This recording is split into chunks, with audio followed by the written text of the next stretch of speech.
internet yi mbokku téléspectateurs yi nekk ci diaspora bi ak ñi nekk Sénégal ñoo ñëwaat ci seen émission Koom-koomu immigré Koom-koomu immigré di émission bi waxtaane lépp lu jëm ci immigration et entrepreneuriat tey ñu fi dalal suñu mbokk di doomu Sénégal bu nekk Amérique plus précisément ci Californie moom propriétaire la ci restaurant bi ñuy wax The Damel Omar Diouf la tudd. Omar ñu ngi lay nuyu nga jox la nga nuyu suñu mbokku téléspectateurs yi après ñu duggaat ci biir waxtaan bi. asalaamaaleykum maa ngi nuyu waa Koom-koom immigré di nuyu waa Sénégal mbokk yi ñuy seetaan ñëpp internautes yi téléspectateurs yi maa ngi nuyu aussi suñu mbokk téléspectateurs yi nekk bitim réew expat suñu sama mbokk yi nekk Amérique wala ñu nekk Europe maa ngi lay nuyu te aussi maa ngi lay sant Ibrahima ci invitation bi ak waa Koom-koom immigré. Omar ñu xool quelques images ak vidéo après ñu delluwaat ci. Argentinian empanadas. And we also have Senegalese street food, DB. We also have some Afro-Brazilian food like moqueca, acarajé. This empanada, the spinach empanada. I don't remember what this was called. The delicious. So is this located right 2 doors down? Yeah. 2 doors down. It's a lovely atmosphere in here. You come, get your nice little coffee, and then you have, a delicious empanada with it. It's just a great The empanada plus the experience. coffee was great. Plus the coffee. Breakfast empanada, so good. So Yeah, good. it's Thank you. incredible. Process. Thank you. Yes, delicious. I Everybody appreciate should it. go and come here to this pop-up. To pop up. Thank you. Right. Oh yeah. So this is my first time trying Chef Omar's food, and I gotta say I've been enjoying it immensely. The empanadas, delicious spinach empanada. I've been loving it. The sauce has got nice spice. I got that little bit of tart flavor in there too. Super rich. Loving the beignets with the chocolate sauce. Yeah. Thank you, delicious. sir. Thank you, sir. I appreciate I speak 5 languages. My first language is Wolof, which is the national language of Senegal. I also learn French and I also speak Spanish that I learned from Argentina, Portuguese that I learned from living in Brazil, and I also speak English. So living here, I just pick up the language wherever I travel.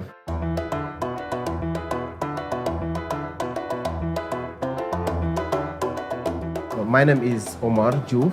I am the owner of the Damel in downtown Oakland. We serve West African and South American fusion food. One of our most popular dishes is Argentinian empanadas. And we also have Senegalese street food, DB. We also have some Afro-Brazilian food like moqueca, acarajé. I was born in Senegal. I was 13 when my dad passed away. And my mom had the family of 6 children. So I had a very little rough childhood. Thanks God, I had a brilliant idea of just deciding that I wanted to help my mom in the kitchen. That helped her focus in her job to kind of provide more. And it also helped me to find a joy that later became my profession. I think I love what I was doing because I love to help. Can I have that basket, Lissy, please? This is handmade from Senegal. Really? Mm-hmm. So usually they put napkin on it. I use it to put my ticket. DB is a huge thing in Senegal. Traditionally, you have these people that's also immigrants coming from Mali, coming from other countries around and immigrating in Senegal. And those are usually the ones that do DB. So as an immigrant here in the United States, I wanted also to represent immigrants that are doing the same thing that people in Senegal are doing. So we are here at our main kitchen, the Damel. And so now we're gonna make the lamb, the DB lamb, right? And that's start off with marinating the onions. So we use two types of mustard. We use mustard with the ground, regular mustard, chili flakes. So we marinate this and we keep it overnight too. So what you got here is boneless lamb. We're just gonna slice it. Lamb is something like, actually in my culture, that's very traditional. We even have a national holidays that called Tabaski that everybody sacrifice a lamb. So it's not only it's cultural, but it's also religious for us. And now I'm gonna marinate this the same way I marinate the onion, and we're gonna leave it overnight. We're gonna use pepper, a little bit of garlic, and mustard. Just gonna squeeze a lemon in it. It's gonna give it a very good flavor. And we're gonna keep this for almost 2 days. This is the ones that being marinating. Just look like this. We're basically gonna pre-grill it. So this one we grill them from the restaurant and we bring it pre-grilled in the truck. We're just gonna chop them, finish cooking it here. Just chop some onion in there. We're gonna give it a flavor. Dibi is like a Senegal street food, and whenever you go to Senegal, you're gonna see it everywhere. And we even create this French word dibiterie, which is where we sell dibi. Everywhere, I would say, in West Africa has its own type of dibis. And here we serve it with 2 sides, in your choice. Coconut rice in this case, and deep fried plantain. So the name Damel is a word of words that actually means a strong man. And the Damel used to be the one that's actually the chef of the community, helping the community, when you want to get birth certificate, when you don't have enough food. The Damel used to be like the one that's like economically bigger. I think like I wanted to be the Damel for the culinary world to claim what Africa has spread out around the world, and nobody is there for claiming it. Thank you for the knowledge here on your time. Oh yeah. Yeah, I got people asking me all the time, what's Damel mean? So I decided to. I did wonder that. History and food always goes together. Yes, wonderful. I appreciate that. Enjoy, thanks. Thank you, brother. Soccer is a huge thing in Senegal when I grew up. And I was one of the best players in my team. And they score a lot of goals. And that's how somebody actually decided to invest on us, me and a couple of friends, to send us outside so the world can see us. And that's how I get a chance to travel to Argentina to play soccer. This was a big deal. At that time, it was my dream. One of the reasons that I decided to play soccer also, it was because I wanted to find a way to make money very fast so I can take care of my family and having my mom retired. Unfortunately, it didn't happen that way. I got injured, which is normal. And I had to stay out of the game for about a year. So when I got injured, I wanted to do something. And I opened my first restaurant. So I was like, oh, you know what? Forget about the soccer. I'm making money. I'm able to send every month money to my mom and my family. So I don't want to lose this. And you know how you're just doing something you love. You feel like you're never working every day in your life. waaw Omar ñun ñu ngi gis ne yow propriétaire nga benn restaurant bu tudd The Damel Omar tey est-ce que mun nga ñu wax ci société bi The Damel. Oui, The Damel mi ngi nekk benn société boo xam ne dañuy yëngu ci wàllu lekk wàllu restauration. Plus précisément ñoo ngi defar lu mel ni ay fataaya Sénégal di defar lu mel ni ay beignet ak maanaam culture Sénégal lekk yi nga xam ne daanaka moom la ñuy jaay ci mbedd yeeg yooyu Sénégal moom la ñëw fii daal ubbi ci restaurant aussi def ko aussi mu ànd ak aussi ay lekk yoo xam ni dafa xaw a niroog lekk sénégalais yoo xam ni maa ngi ko jëlee South America côté Brésil Argentine ndax dama fa yàggoon avant may ñëw fii donc yooyu daal la ñuy def ubbi restaurant The Damel fii ci Californie macha allah.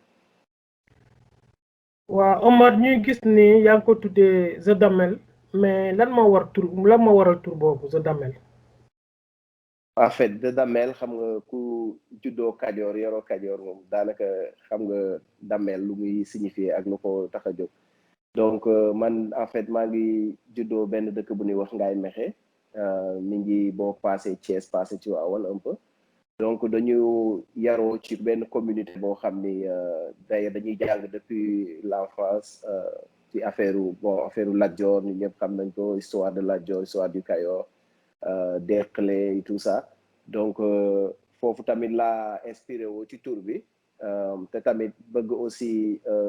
li nga xam ne moom la ñuy servir fii li nga xam ne ñun moom la ñuy def dañu bëgg aussi nekk ci un roi quoi nekk ci comme Damel nekk ci leader dans la restauration surtout africaine cuisine aussi taxawuwaay comme tamit damel dégg naa mi ngi signifié ci olof nu mu koy waxee sax góor gu dëgër quoi góor gu am doole donc ñu bëgg daal ñun tamit suñu business am boobu présence quoi et puis xam nga xaw ko intégré ci culture bi bu baax donc loolu moo tax ma choisir tur bi. donc kon le Damel kañ nga ko Omar tey si loolu laaj kañ nga ko créé ban année nga ko créé. en fait le Damel maa ngi ko créé ñoo ngi ubbi restaurant bi 2019 mais man commencé na di liggéey fii ak di def ay catering ak yooyu depuis 2016 en Amérique tour bi donc ça m'a venu comme ça comme que xamoon naa ko tamit yaakaaroon naa bëggoon naa ko tamit utiliser donc bi ma commencé aussi dama commencé ndànk-ndànk comme li may def rek def ne african food laay def ak brazilian food après si laa jëlee tour bi nag bon dinaa jël loo xam ne day xaw am symbolique yoo xam ne day am xaw am histoire ci ginnaaw lu significatif pour léegi ñu jël ko tuddee ko restaurant bi donc ça fait 2 ans que ma tuddee ko restaurant bi en 2019. Ce restaurant bi The Damel fan la nekk exactement ci Amérique. The Damel mi ngi benn dëkk bu tudd Oakland en fait mi ngi ci Californie comme ni nga ko waxee ñoo ngi ko commencé comme li ma wax depuis 2019 jot nañ fee ubbi ñetti restaurant jot nañ fee ubbi benn San Francisco boo xam ne daanaka moom la nit ñi gën a xam. jot nañ fi tamit ubbi food truck boo xam ne mi ngi wër ci biir Oakland ak ci Bay Area bi donc fii pour ñu xam côté bi fii mi ngi tudd Bay Area donc ci Bay Area bi ñun foofu lañ nekk foofu lañ basé pour l'instant. tey suñ ko doon xayma ci nombre d'employés ñaata nga amagum ci. waaw fi ñu toll nii nag maa ngeek lu tolloo fukki employé ak juróom-ñaar. ñu ngi ak 17 employés ci boo commencé ci li ko daanee ci restaurant yi ñor yëpp daal te ñoo ngi ñaan yàlla tamit balaa at bi di jeex ñoo ngi ñaan yàlla egg ba 25 employés parce que ñoo ngi waajal yokkaat business bi daal maanaam ma dem ci yeneen dëkk yeneen pour am yeneen audience pour tamit mën a indi lekk gi nga xam ne ñun moom lañ tàmm depuis Sénégal mar ko indi ci suñ population ci suñ ci immigré comme sama genre yi nga xam ne ñoo ngi fii te duñ gis yooyu daal maanaam ci restaurant tubaab bi ak américain donc loolu mooy motif bi loolu mooy tamit objectif bi. waaw sa biir wax tamit yaa ngi naan da nga jaar dëkk yu mel ni Brésil ak Argentine balaa ngaa ñëw Amérique léegi ñun dañu bëggoon xam rek ban cuisine le The Damel ce restaurant di proposer en fait lan lay proposer clients yi. waaw xam nga waaw loolu question bu ma sawar la parce que fii dafa am concept bu bees si ku yàgg ci côté restauration di nga xam ni léegi fusion food comme nuñ koy waxee ci olof mooy maanaam lekk boo xam ne dañ koy jaxaseeg yeneen culture daal culture yu ñuy boole ñëw def ko benn daanaka loolu moo ëpp impact quoi moo ëpp doole ci côté restauration donc loolu moo gënoon waral sama yoonu ma jël li nga xam ne ni moom fa laa jaar mooy sama histoire ma jël ko def ko daanaka di ko xayma si restaurant bi di ko boole muy doon benn concept donc boo gisee man Sénégal laa juddoo comme ni ma wax Ngaye Mékhé foofu laa yaroo màggee fa jaar Dakar et tout ça après ma jóge fa dem Argentine dëkk naa fa lu tolloog ay 6 ans jóge Argentine dem Brésil aussi dëkkaat fa lu tolloog ay 5 ans 6 ans donc bi may nekk Argentine nag yàlla dafa defoon ma dem jàngi ji togg dem ci culinary school yi di jàng léegi ci laa jàngee nag lu bëri et puis bi ma ñëwee Brésil ma xam ne ñun suñu lekk yi nga xam ne moom lañ doon lekk Sénégal dafa duróom lekk brésilien trop lu mel ni ay akara dañ koy jaay lu bëri d'ailleurs ñun dañ koy jaay fii ci restaurant bi Argentine aussi li ma fa jàngee muy ay empanada daanaka mooy fataay rek Sénégal seulement que liñ ci def ci biir mooy xaw a jafe mooy xaw a wuute un peu donc bi may gisee similarité yooyu bëri ak tamit ma xam ni peut-être lekk dëkkul fenn quoi comme que nit ñi tamit dañuy voyager des fois dañuy voyager yóbbaale seen culture dañuy voyager yóbbaale seeni ingrédients ak seeni lekk donc loolu mooy waral lekk yi nga xam ne ñun moom lañ tàmma lekk Sénégal dem Argentine dem Brésil nuroo fa ñëw fii donc bi ma ñëwee Amérique aussi seetlu naa ni yooyu xaw na fi manqué donc ci laa jëlee ma ni donc pourquoi pas mi nga xam ne samay jaar-jaar ma jël ko boole ko def ko benn restaurant tuddee ko Damer mais li ma gën a jiital ci restaurant bi mooy West African food maanaam ñu lekk goo xam ne man suñ côté boobu lay nekk côté West Africa lu mel ni ay couscous lu mel ni ay dañuy def lépp dañuy def ay ceeb fii dañuy def ay beignet dañuy def ay pataay et tout ça dañuy def même ay lekk marocain donc daal fusion la daal boo bëggee ci gàttal mooy loo xam ne dañ koy boole ay culture yoo xam ne xaw nañu nuroo wala xaw nañ mën a ànd ñu boole ko loolu la ñuy servir fii loolu la ñuy wane tamit ci Damer donc sénégalais bi dina ci gis boppam argentin bi dina ci gis boppam brésilien bi dina ci gis boppam marocain bi tout ça même les américains aussi pour ñoom ñu découvrir concept bu bees daal. waaw comme ni nga ko waxee rek restaurant fusion la mais tey suñu doon wax rek ban genre de clientèle ngay gën a am si sa restaurant. waaw clientèle bi ñuy gën a am nag mooy américain yi quoi donc c'est normal parce qu'on est en Amérique mais américain africain donc ñun daal dañu am benn variété boo xam ne macha allah te xam naa loolu li ko waral aussi mooy comme li may di wax parfois rek képp ku dugg si suñ business restaurant bi di nga gis loo bëgg di nga gis même boo bëree ay restriction yooyu du ñàkk nga gis loo bëgg daal muy xale bi muy mag bi on reçoit beaucoup d'Africains surtout les Nigériens xam nga parce que dañ fi xaw a bëri dina recevoir aussi ay Éthiopiens East Africa donc daal dina recevoir aussi ay Sénégalais donc Sénégalais yi bëriwuñ fi trop mais ñi fi nekk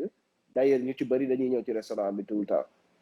les Brésiliens aussi on n'en parle pas ñoom tamit dañ fi bëri d'ailleurs damay def sax des fois ay fêtes yoo xam ne fête brésilienne spécialement donc ñoom ñëpp ñu fi ñëw di gis seen lekk daal pour mën a fàttaliku seen lekku dëkk ak yooyu donc loolu mooy objectif bi daal. waaw Omar suñu doon delluwaat tuuti rek si yow mi nga xam ne yow yaa sos restaurant bi tey suñu doon wax rek sa parcours professionnel lan nga ñuy wax. bon sama parcours professionnel nag comme ni may wax rek maa ngi bëgg a yàgg tuuti ci côté restauration bi parce que comme ni ma wax man depuis bi may doon xale depuis bi may am fukki at ak ñett en fait 13 ans 14 ans si la sam papa génn àdduna donc ci jamono yooyu laa commencé xam nga di jàppale sama yaay ci togg bi xam nga di ko maanaam di ko jéem a jàppale lu mu mën rek pour daal mu mën ñu gérer ñun ñëpp daal ak famille bi ak doom yi nga xam ne moom la yoroon muy boobu ñun ñëpp ñu doon ay xale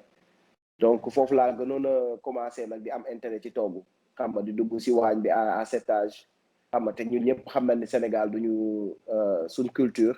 ñu jël ay xale yu góor di leen dugal ci waañ bi donc man aussitôt dama ci doon dem da doon xaw a metti parce que dañ doon am sax ñu la ci doon naqaral affaire yooyu mais bon loolu maa ngi doon gis ni damay jàppale sama yaay ak tamit di togg pour suñu famille donc ça me faisait une fierté donc ci laa commencé après bon ma dem jàngi ji dem université yi tout ça après bi ma tukki jee aussi comme li ñuy wax rek da ngay def ay plan B quoi parce que tukki dafa xaw a doy waar boo tukkee mën naa réussir mën naa bañ a réussir donc bi ma egsee tamit Argentine ma xam ne fii dëkk bi xaw na metti xam nga xaw na metti sax ci ñi fi dëkk donc te man tamit jàng rek laa tàmm sama yaay jàng rek la ñu tàmmal depuis bi ñu doon xale donc je me suis dit que danaa dem uti ji loo xam ne dama koy jàng pour en cas où tukki bi bu xaw réussir dinaa am benn backup dinaa am foo xam ne fa laa jàpp te comme que yàlla defoon na dama amoon passion ci togg ak yooyu donc dama dem inscrire école ma dem jàngaat xaw a professionnaliser wu am ci sama diplôme jàng technique yi nga war a jàng ak yëpp yàlla def 2 ans après ma ubbi benn restaurant aussi dama pare daanaka école rek am chance ubbi benn restaurant foofu en Argentine donc ma yor restaurant bi boo xam ne genre été la woon bu été bi tëjee dañuy dellusiwaat ci cité bi bu dellusiwaatee nag li ma doon def aussi mooy dama doon togg di ko def sama oto di ko yóbbul Sénégalais yi nekk ci foofu yëpp ak africains yi di leen ko jaay par jour quoi donc dañ daan xëy di jaay ay presque 30 50 plats 100 plats par jour di wër di ko délivrer noonu ci ñi nga xam ñoo ngi jaay ci mbedd bi ak ñi nga xam dañoo am boutique affaire yooyu donc affaire bi doon lu xaw a am succès nii quoi donc ma commencé xam ne fii nii peut-être mën naa ci jàpp te bu ma ci continuer mën na ma yóbbu fenn donc ci laa demee aussi ba benn compagnie benn hôtel bu doon tijji Brésil daal di gis samay liggéey yi may def ñu woo ma pour ma ñëw foofu tamit ma jéem a jàppale leen seen waañ bi affaire yooyu gérer leen donc ci laa toxoo Argentine dem Brésil donc bi ma demee Brésil aussi hôtel boobu def naa fa ay 2 ans 3 ans après tamit ci laa commencé waat sama beneen compagnie bopp bu tuddoon Top Chef boo xam ne tamit ay catering laa doon def mooy ay traiteur donc may defal sama bopp traiteur di dem ba nit ñi commencé ma xam am beneen compagnie boo xam ne nag dafa gën a mag bu nekk Rio de Janeiro boobu tamit day def traiteur moom tamit gis samay liggéey ñoom tamit ñu woo ma partenaire ak man pour mondial 2014 bi doon am Brésil pour ñuy toggal athlètes yi ak tamit Jeux olympiques 2016 pour ñuy toggal athlètes yi aussi donc foofu ci laa collaboré ak ñoom donc yàlla def surtout si Jeux olympiques yi ñu doon toggal ay athlètes yu mel ni ay NBA di toggal ay ñoo xam ne yow da nga leen daan gis ci télé bi rek donc ci laa xamee ni bon peut-être li ñu yor ni tur ak ni ma nit ñi di gisee ni ak yi may def ni war naa kaa mën a yóbbu foo xam ni nit ñi dinaa gën a am possibilité pour mën ko wan àdduna bi daal donc si laa décidé ñëw fii en Amérique donc bi ma ñëwee Amérique aussi aussitôt comme li ma wax 2016 laa fi ñëw dama ñëw aussitôt rek commencé sama catering compagnie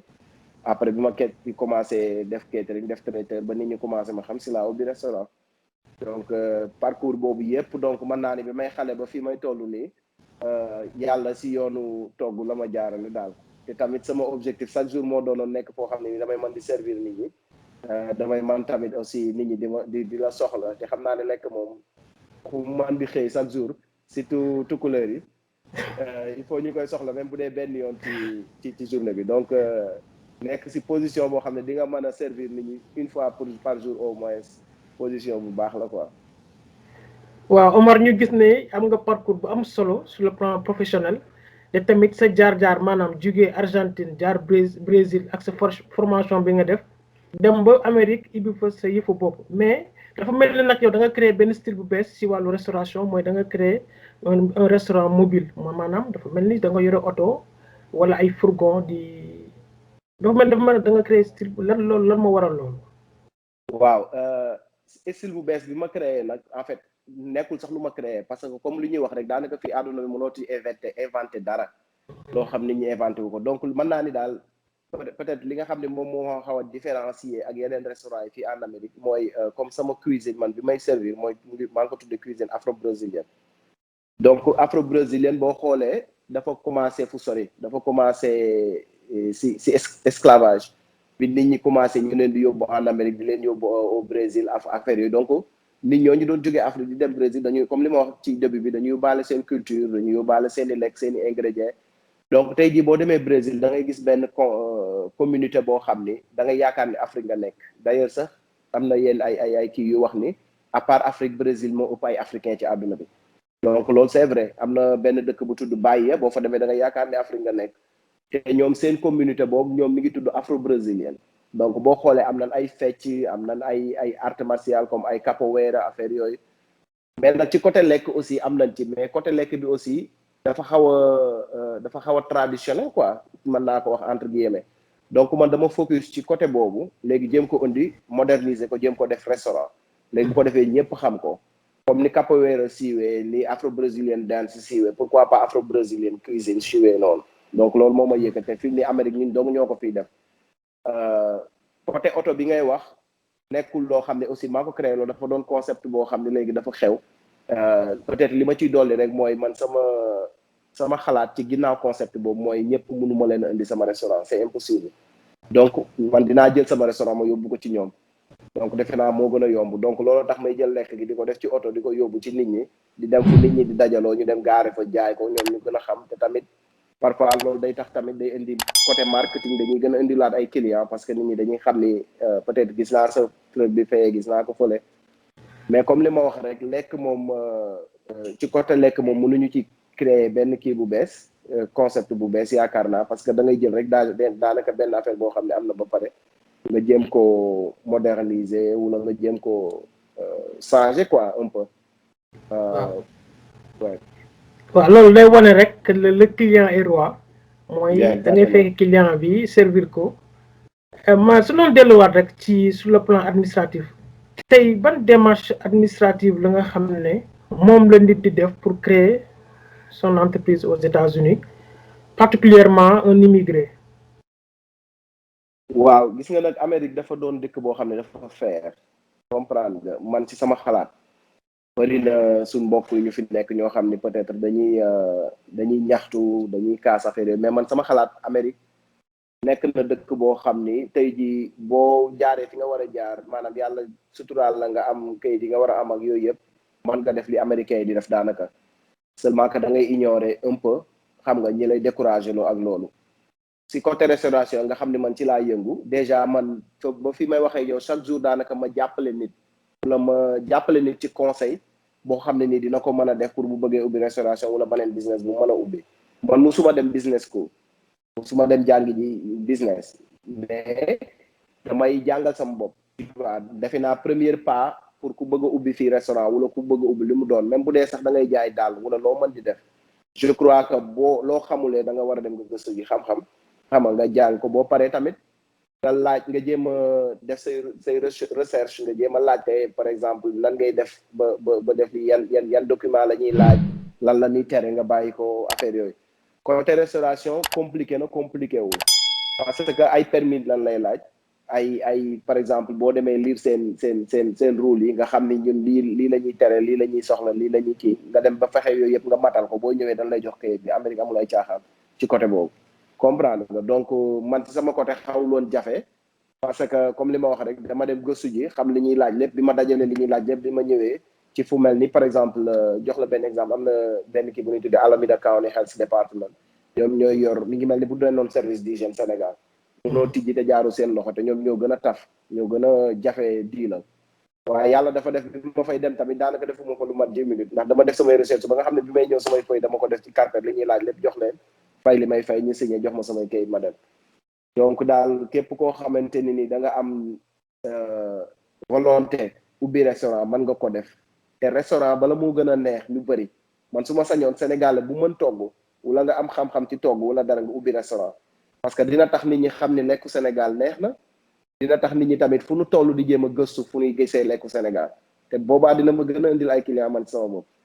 donc képp koo xam ne nii pare nga pour def ko wala nga jéem a nga mën a togg wala nga bëgg a ubbi business boo xam ne ci wàllu togg la man defe naa maa ngi lay conseiller nga def ko te et puis boo soxlaa tamit ay conseil ci comme nooy jaar ba commencé ba egg tamit boo ma woowee dinaa la teg tam soobee yàlla. kon ñu gis rek ne démarche administrative yi lu gaaw la ndax nee nga si 10 minutes dinañ la signéel defal la ci maanaam ci diir bu gàtt rek di nga mën a jot si kayit yëpp ba tàmbale sa yëfu bopp mais yow suñu doon wax rek yéen defee sa homework quoi day fekk nga def sa li ñuy wax homework def say ñaxtoog sa kër ak yooyu yëpp def say kii nga ñëw donc mais en tout et tout combien de temps lay jël pour loolu yëpp nga mën ko def nga xam ne suñu mbokk yi ñu déglu mën a xam plus ou moins da bëgg dugg dans l'entrepreneuriat da nekk bitim réew nekk foofu ci Amérique ñaata temps la koy jëlal pour mu mën a jot ci kayit ba mën a tàmbali liggéey bi. bon par exemple xam nga dafa bëri ay comme li ma wax rek fii dafa bëri ay département yoo xam ni benn rek laa la li muy Alameda Health Department en fait dama tudd Alameda Health Department parce que man fi ma nekk communauté bi région bi mi ngi tudd Alameda County mais dëkk bu nekk ak seeni réglementation xam Amérique looloo ci xaw a doy waar tey jii boo demee Washington ñoom seeni rule ak seeni fii bokkul nga dem New York même chose mais fii nii ci ñun da ngay jaar ay kii yu bëri gaa mais foo jaar boo jaaree boo defee li nga war a def jël kayit yi nga xam ne laajte nga ba lire say kii ba xool yi ñuy soxla yëpp nga def ko boo demee doo fa yàgg mais par exemple di nga dem def ay dinañ ñëw defal la ay permis dinañ la jox permis city bi nga nekk yow dina la jox permis mu dëkk bi nga nekk health department bi dina la jox permis sapeur pompier yi war nañ la jox permis pour ay kaaw lakk ak yooyu donc loolu boo ko xoolee mën na jël 1 à 3 mois ci wàllu ci kii mais boo defee li nga war a def yooyu yëpp nga ñëw foo ci jaar rek du yàgg quoi en général ça dépend tamit ci dëkk bi nga nekk ak ñoom catégorie bi ñu nekk ak nan lay occupé ak ñaata temps la leen di dikkal pour ñoom ñu ñëw ci sa place pour inspecter ko donc mais boo jaaree yëpp fi nga war a jaar normalement je crois que mën nga ubbi restaurant en 3 mois ci côté papier. waaw tey Omar suñu doon wax rek yow yan jafe-jafe nga jot a jànkonteel bu ngay ko tàmbalee liggéey bi ngay tàmbalee ibbi sa restaurant bi. waaw xam nga nag jafe-jafe yi moom bëri na wax dëgg yàlla bëri na jafe-jafe te benn bi ci njëkk bi may njëkk a commencé wax peut-être mooy ñu ngi koy waxee ci olof sax mooy def lu neex client yi tu vois def lu neex clients yi dafa am solo parce que d'ailleurs clients yi ñoom ñooy say première ñi nga xam ñoo la mën a téye ci business bi comme ñoo la ci mën a génn tu vois donc man yàlla daf ma defal sutura avant may dem ubbi restaurant dama commencé liggéey naa ci restaurant donc bi ma liggéeyee ci restaurant aussi ay quelques mois lekk yi nga xam ne moom laa bëggoon a service sama restaurant dama profité ci restaurant boobu ma dugal ko ci menu bi ma ko defee ci menu bi xool clients yi donc clients yi dina jox seen xalaat ngay changer di defaraat ba nga xam ne egg nga foo xam ne clients yi ne waaw lii de moom c'est bon comprendre nga donc loolu mooy benn pas bi peut-être ñëpp amuñu opportunité boobu beneen pas bi aussi mooy avant may commencer ubbi restaurant dama commencer di def ay catering mooy traiteur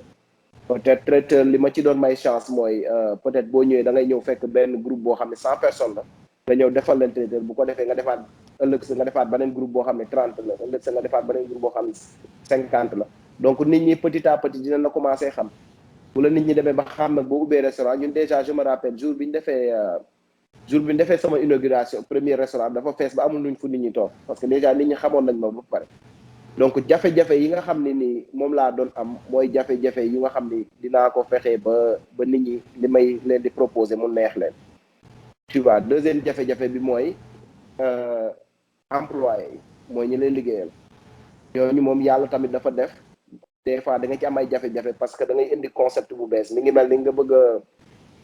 jël ab benn mexicain toggaloo ko ceebu jën tu vois nga bëgg a jël benn américain toggaloo ko yaasa comprendre dina xaw a compliqué donc dina require sa temps pour nga fay mën a nekk tout le temps di leen expliquer di leen train parfois nga jël kenn nga entraîné ko ba mu mën mu bàyyi gis beneen liggéey dem waaw donc nga bëgg a jël kaneen entraîné waat ko donc loolu ça te prend beaucoup de temps donc yooyu ay jafe-jafe la yu bëri te amuñu chance su sunu mbokk yi ñu jël leen te sax même boo ko amee chance am sax doo bëgg a jël 100% parce que di nga xam ne il faut tamit nga variété quoi il faut nga am variété donc loolu tamit mooy sukki bi ñu nag man nag yàlla dafa ma defar sutura léegi maa ngi liggéey ak ay sénégalais yoo xam ni daanaka ñooma sax dàqatoogu tu vois donc loolu daf leen may sutura daf ñuy may sutura te tamit daf ñuy génnee ay problèmes yu bari daal. Mais Omar, en tant qu'auto-entrepreneur, est-ce que tu as des facilités bancaires, yu mel ni ay accès au crédit avec les banques wala les maisons de crédit? waaw loolu nag question bu am solo man sax waroon naa ko boole ci jafe-jafe yi waroon naa ko boole ci jafe-jafe yi parce que jafe-jafe yi ngay njëkk a rencontré fii mooy li ñu tudde fii cash flow mooy am koom-koom boo xam ne moo lay mën a dimbali pour ngay téye business bi parce que ndar xëyul xëy doon i taax daal ñun daal da ngay xëy di liggéey di jëlaat di defaat di liggéey di jëlaat defaat parfois da ngay perte comprendre nga donc boo amul benn xaalis bi bu lay mën a téye aussi pour ngay mën a jouer du yomb man je me rappelle bi may doog a ñëw fii comme je l'ai toujours dit man bi may doog a commencé fi Uber dawal naa ko taxi doon naa ko dawal pour man di promote sama business parce que aw ma woon xaalis pour bu may jëlee di dem di fay ay ku may defal marketing wala di fay koo xam ne daf may defal ay publicité donc dama jël sama oto di dawal taxi ku dugg sama taxi ma nuyoo ak yow boo neexee deret ma jox la sama business card ni la man kat lii mooy sama liggéey lii dama ciy jàpp nii rek pour l'instant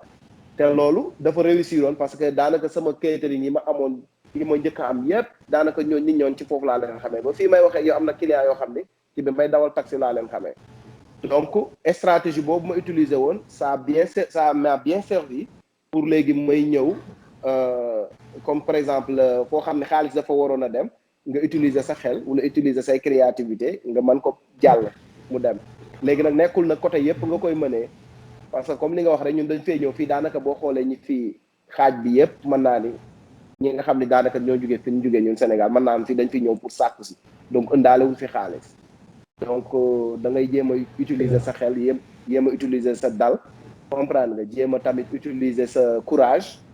xam nga bañ a ragal daal parce que loolu tamit daanaka moo ñu fi téye ba léegi mais nekkul xaalis moom moo ñu tax a business bi di dox wala dara parce que boo xoolee mën naa ne bi ñuy commencé am profit yàggul bi ñuy commencé di am bénéfice yàggul donc boobu ba léegi courage moo ñu ciy indi ak moo ñu ciy jàlle daal moo ñu ciy génne. Mais par rapport ak chiffre d'affaires yi ngay def parfois banque bi nga xam ne pour nga am compte est-ce que duñ la woo di la proposer si tu as besoin d'un crédit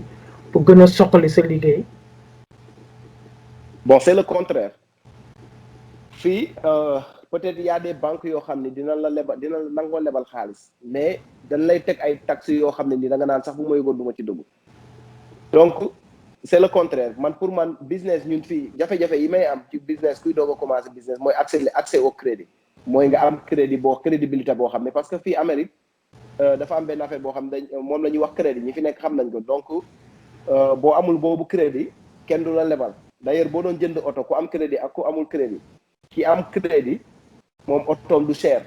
li muy fay mais ki amul crédit otoom day gën a cher parce que ñoom dañuy xalaat risque bi donc banque bi aussi du jël yenn risques yi ci business boo xam ne xamaguñu nu muy demee te fii Amérique dafa am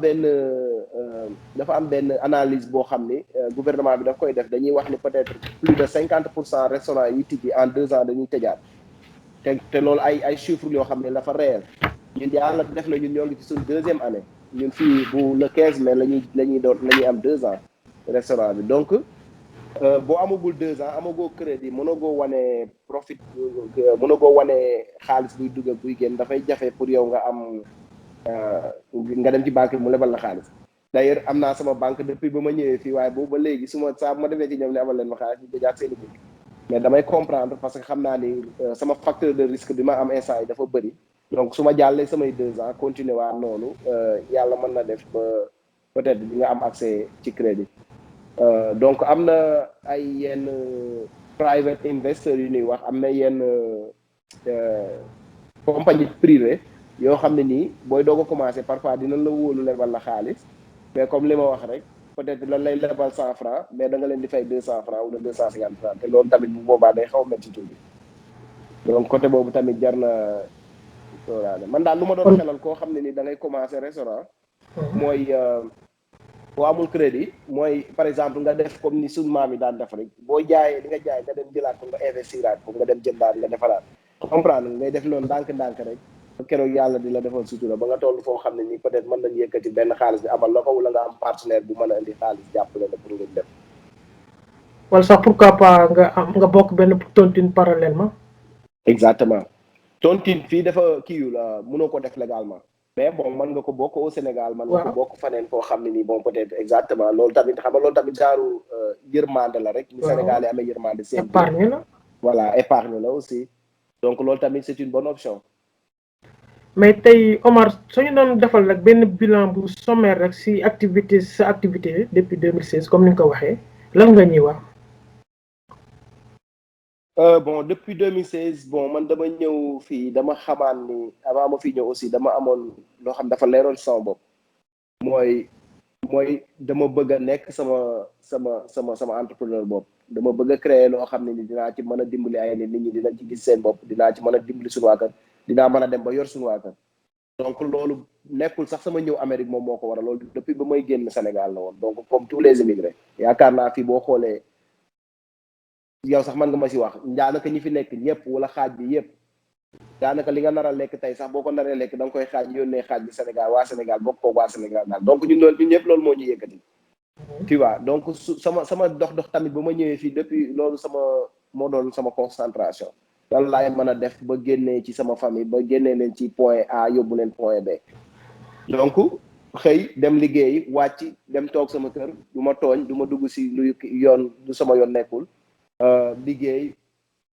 def loolu rek mooy sama activité daanaka d'ailleurs damay dem sax ba ñi ma jigee dañ naan yow kenn dootu la gisati parce que chaque jour yaa ngi xëy fu la fekk yaa ngi liggéey mais defe naa loolu rek moo mën a joxe résultat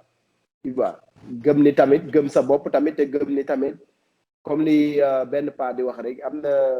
yenn situation yoo xam ne bu la fa yàlla tegee yàlla bëgg na nga génn ci boo defee effort bu ndaw rek di nga ci génn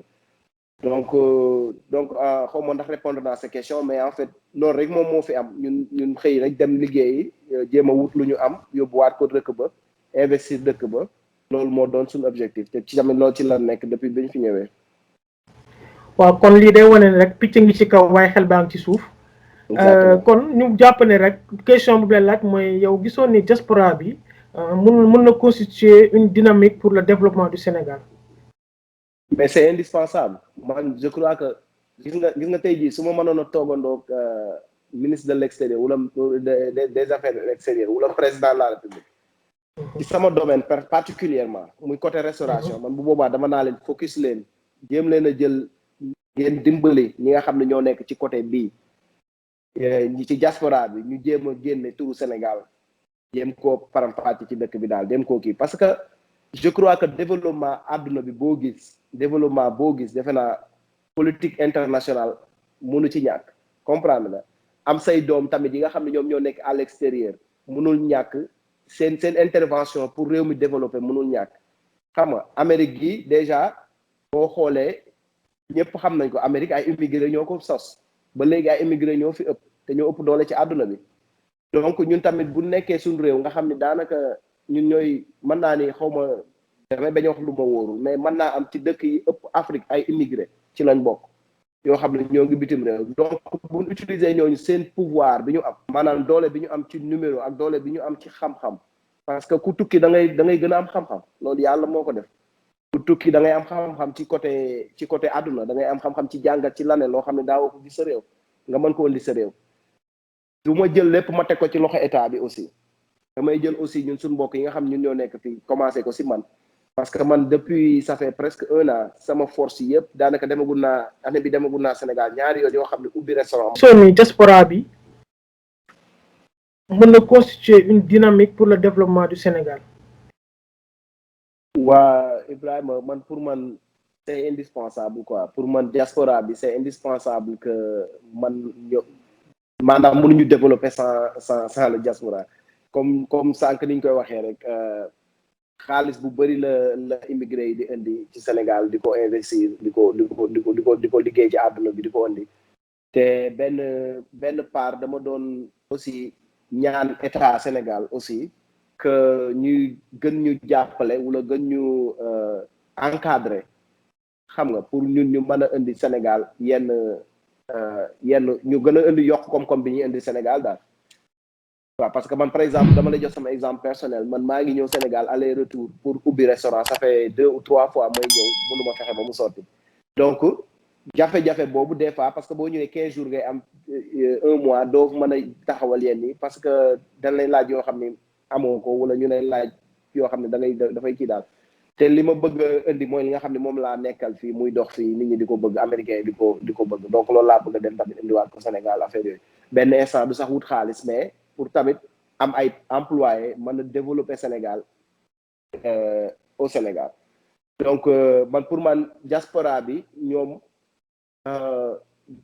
man naa ni daal xam nga yaa ngi wax sànq naan 10% PIB xaw ma diaspora bi lay jóge affaire yooyu mais xalaatoon naa ni sa ëpp na lool parce que des fois ñun li ñuy daj fii ak xam-xam bi ñu am fii boo ko doon natt kenn xamul nu mu toll ci xaalis comprendre nga suñ jeunesse bi ñi ci dem ci bitim réew bëri na te jeunesse ñoom ñooy développé àdduna waaw boo xoolee dëkk yu mag yëpp comme Amérique yëpp daanaka immigration moom moo leen di taxawal ñun yàlla dañu def immigration dafa dem au contraire day jóge Sénégal dem donc ñooñu ñëpp dañuy ñibbi si waat donc dañuy li naa on jette un pierre on gagne deux mën nañu ko waxee di sax sànni benn xeer jam ñaari picc donc ñun dañuy am immigré yi génn dem wuti ji jàng xam-xam affaire yooyu li leen di ñaan rek mooy ñu dellu si waat ci réew mi indi seen xam-xam boobu indi seen xaalis continuer développer réew mi jéem a créer emploi jéem a créer ay business yu bees yoo xam ne tamit ñun buñ fi tegaatee fii ak 30 ans 50 ans ci dëkk yi nii gën a nemmeeku ci àdduna bi la ñuy bokk donc man pour man suñu développement immigration ak expat yi comme sama genre yi am nañ ci part de responsabilité bu rëy. waaw dama lay fekk si Omar ci li nga wax rek mooy 10% PIB mooy produit intérieur brut Sénégal diaspora bi ñoo koy dugal si biir réew mi donc ñu gis ne rek diaspora bi am na taxawaay bu am solo bu muy def ndax tey crise bi ak Covid bi soo xoolee ak at yi ci passé soo gisee benn stabilité économique bi suñ ko amee Sénégal c'est grâce à la diaspora loolu la fay yi wane. donc ñu gis ne rek yow mi nga xam ne en tant que émigré sénégalais tey ñibbi ñëw sa dëkk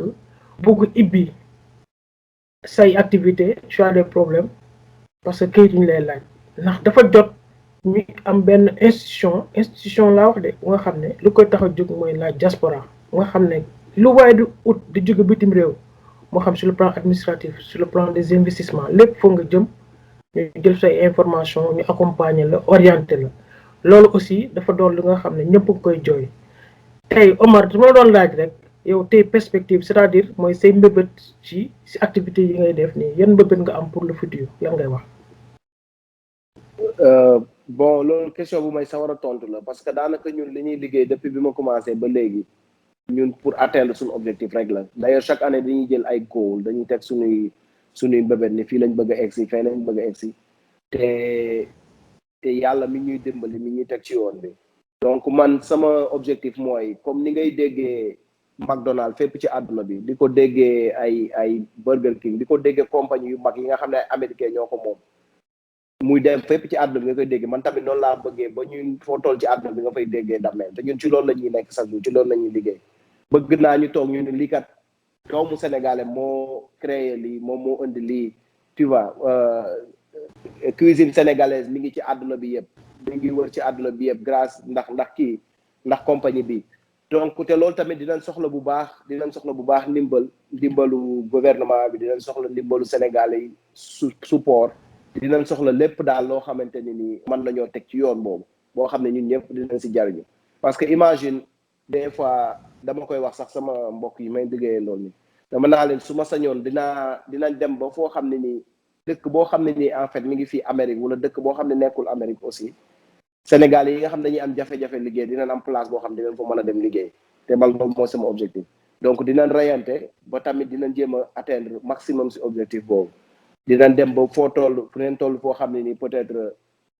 doo fi nekk naan damay dem restaurant marocain yi liggéey fa wala damay dem restaurant américain liggéey fa di nga xam ne sa doomu ndey sa doomu sénégalais mi ngi fi am na fi restaurant tamit boo xam di nga fa mën a dem jàpp ci liggéey donc ñun ñëpp ñu kii donc objectif bi daal mooy loolu objectif bi mooy jógee comme li ma la wax rek ñu ngi am 18 employés jógee 18 employés ba 18 000 employés wala 18 millions employés yoo xam ne créer emploi yëkkati turu Sénégal yóbbu ko foo xam ne nii daanaka ci suñ part eggu fa woon comme ni Youssou Ndour def foo déggee musique ci àdduna bi musique dinañ ci daal musique Sénégal te loolu daanaka ñoom ñoo ko waral ay Youssou Ndour rek suñ grand yooyu ñoo ko waral donc si suñ côté tamit ak ay kon ak ñooñu donc si suñ côté tamit ñun loolu laa bëgg foo déggee Sénégal wala nga dégg togg di nga fa dégg turu Sénégal parce que li ñuy togg daanaka yoo xam naa di nga ma ci wax daal defe naa séeréer couleur nga togg li ñuy togg fenn togg gënu koo neex ci àdduna bi daanaka West Afrique yëpp ak Amérique fépp foo ko présenté ñëpp dañ koy bëgg donc loolu dañ ko war a représenté daal. waaw parce que yaa ngi def plat bi ñuy wax akara bi gis naa du nga ko moderniser mais am na solo trop. voilà gis nga waaw Omar ñuy gis rek sa biir explication mooy connaissance bi nga am ak expérience bi nga am si wàllu restauration nee nga bëgg nga ko yóbbu ba Sénégal gën ko yaatal former jeunes yu fa nekk pour mën a gën a soxali Sénégal donc Omar dañ lay jox rek nga tàggatoo si mbokk ñu si fin émission bi ton dernier mot. waaw sama dernier mot mooy tamit xam nga di gërëm ñëpp xam nga di gërëm yéen seen initiative bi parce que comme ni nga wax sànq ni dañu waroon dem ba ñun am ay institution yoo xam ne dañuy taxaw di ñu jàppale man je crois que loolu moo doonoon li nga def nii bu ko ñu bëri defoon tamit ñun dinañ mën di feeñal suñu liggéey dinañ mën di tamit gën a sawar ci suñu liggéey xam nga parce que aussi le plus important aussi mooy dinañ mën a inspirer ay nit yoo xam ne peut-être seen yaakaar jeexoon na mais peut-être bu ñu gisee koo xam ne nii peut-être bi muy ñëw fi indiwu fi dara bi muy commencé wul ci dara ñëw ba egsi foo xam ne ni peut-être yàlla teg na la foo xam ne nii yaa ngi am wërsëg boo xam ne di nga ci mën a sax séddoo ak ñeneen yi donc dañ koy sant yàlla donc damay encourager seen programme bi damay encourager tamit ñi nga xam ni ñoo ngi ci suñ ginnaaw wala ñu nekk suñ kanam bu ñu bàyyi nañu continuer di jàpp comprendre maa ngi bëggoon aussi présenter si vous me le permettez Damel Foundation parce que ñun nekkuñu rek di wut xaalis nekk ci bitim réew tamit di wut xaalis di fàtte comme ni ma la wax di fàtte suñ kii depuis daaw dama ubbi benn fondation bu tudd Damel Foundation boo xam ne tamit li mu bëgg mooy di créer ay parc public Sénégal d'ailleurs commencé nañ quelques travaux yi ñu ngi ci waxtaan ak monsieur le maire bu Ngaye Mékhé commencé ko Ngaye Mékhé comme que foofu lañ dëkk di def tamit yenn activités yi des fois ñu may booy ay colonie ñu dem lu mel ni ay Sea Plaza lu mel ni Magic Land yoo xam ne peut-être xale yi xamuñu ko surtout ñu nekkee ci côté àll bi donc yooyu moo doon suñu activité ci activités yi tamit bokk na ci bëgg nañ dem ba toll foo xam te ni dañuy dem ba créer benn école boo xam ne day jàngale togg day jàngale hospitality day jàngale yooyu yëpp boo xam ne élèves yi boo di nga ci mën a jàpp parce que comme li ma wax ci sama début wax mooy man su ma amuloon xalaatu dem jàng ji togg heure bi kenn waxatu ko parce que dem naa université jàng naa lépp mais bu doon dama concentré wu ci jàng boobu rek jàng boobu sottiwul donc bu boobaa damay tardé comprendre nga mais en même temps dama ko booleeg loo xam ne tey jii bu bii sottiwul bee mën a sotti donc foofu tamit laa bëgg tamit sunu xale yi nga xam ne ñoo ngi commencé à partir de 13 ans jëm kaw ñi nga xam ne ñoo ngi ci lycée yooyu ñu ubbil leen culinary school boo xam ne dañ fa mën a dem tamit di jàng togg di jàng affaire ba nga xam ne mën nañ un jour ñu egsi fii ma egsi wala ñu romb ko comprendre nga bu dee école bi sottiwul parce que tamit ñëpp mënuñoo génn état bi jël ñëpp mënuñoo génn am liggéey donc il faut ñu jéem a incentiver création d'emploi création d'entreprise nit ñi di mën a créer seen bopp ay entreprise donc loolu tamit bëgg na loo xam ne nii ñoo ngi ciy dox ci fondation bi pour mën koo taxawal li gën a am solo tamit ci fondation bi mooy suñu yenn jigéen ñi nga xam ne amuñu doole nekk ci dëkk ci koñ bi te amuñu doole tamit yor yenn waañ yu xaw a kii donc dañu bëggoon tamit di leen renouveler waañ di ko def waañ boo xam ne peut-être di nga am frigidaire di nga am foo dañ ci lekk gi ba nga xam ne du yàqu bu ko defee li nga togg tey bu subaa dinaa suba mën nga koo lekkaat loolu tamit defe naa dina xaw a gën a yokk koom-koomu àdduna bi surtout si domaine Sénégal quoi donc yooyu yëpp daal moom ñoo ngi ciy liggéey te yàlla nañu yàlla defal ndam yàlla nañu tamit ñoo ngi invité tamit képp koo xamante ni nii am nga sa xalaat bu rafet wala am nga sa côté boo mën a jàpp tamit ñoo ngi lay invité nga ñëw nga jàpp si li ñuy liggéey mu jéem a avancé daal.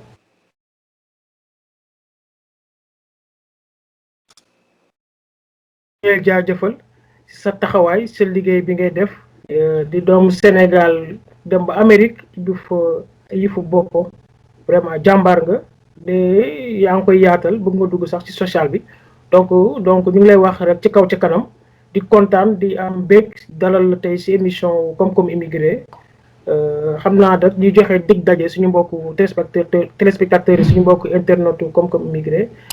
ci beneen numéro toujours Koom-Koom immigré jërë ngeen jëf bu leen fàtte nag liker mooy aimer la page Koom-Koom immigré ci YouTube wala Facebook au revoir.